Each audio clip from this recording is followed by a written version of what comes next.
Facebook पर आज एक पोस्ट देखी जिसमें लिखा था कुमार विश्वास और प्रियंका चतुर्वेदी के लिए कि इन दोनों ने देश की सबसे बड़ी आबादी और सबसे मेहनतकश आबादी के खिलाफ जाकर यूजीसी गाइडलाइंस के अपोजिट में जाके बोला।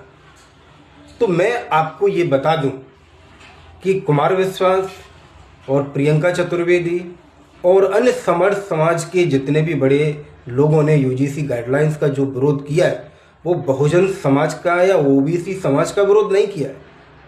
उन्होंने यूजीसी गाइडलाइंस का विरोध किया है जिसके तहत सवर्ण समाज के छात्रों को सिर्फ और सिर्फ जाति के नाम पर अपराधी बनाया जाना है। इस गाइडलाइन में जो इक्विटी कमेटी बनेगी उसमें सवर्ण समाज का कोई भी प्रतिनिधि नहीं है।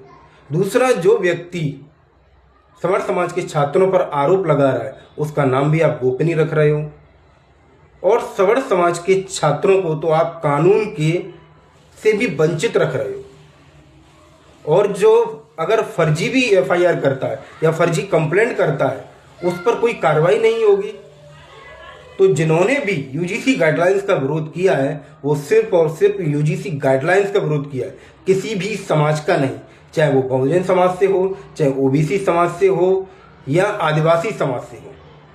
और उन्होंने बोला है कि इन दोनों की राजनीति अब खत्म हो गई क्योंकि कोई भी राजनीतिक पार्टी इनको अपनी पार्टी में जगह नहीं देगी क्योंकि उन्होंने बहुजन समाज का विरोध किया है या ओबीसी समाज का विरोध किया।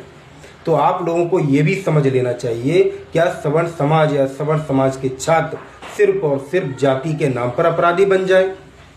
ऐसे कई नेता हैं, ओबीसी समाज से हैं या बहुजन समाज से हैं, जिन्होंने तो ये स्पष्ट बोला है कि हाँ, सवर्ण समाज को फंसाया जाना चाहिए क्योंकि हमारे ऊपर बरसों से अत्याचार हो रहा है। ऐसी कथा कथित बातों को बताया। क्या वो लोग देशद्रोही नहीं है? आपने ये भी लिखा है कि जो भी बहुजन समाज के खिलाफ बोलेगा वो देशद्रोही होगा। क्या जो सवर्ण समाज को फंसाएगा झूठा, ये सब देशद्रोही की श्रेणी में नहीं आएगा? क्या हमारा संविधान सवर्ण समाज के साथ भेदभाव करता है? क्या कहीं ऐसा उसमें लिखा है? क्या सवर्ण समाज ने इस देश के लिए कुछ नहीं किया है? क्या सवर्ण समाज इस देश को टैक्स नहीं देता है?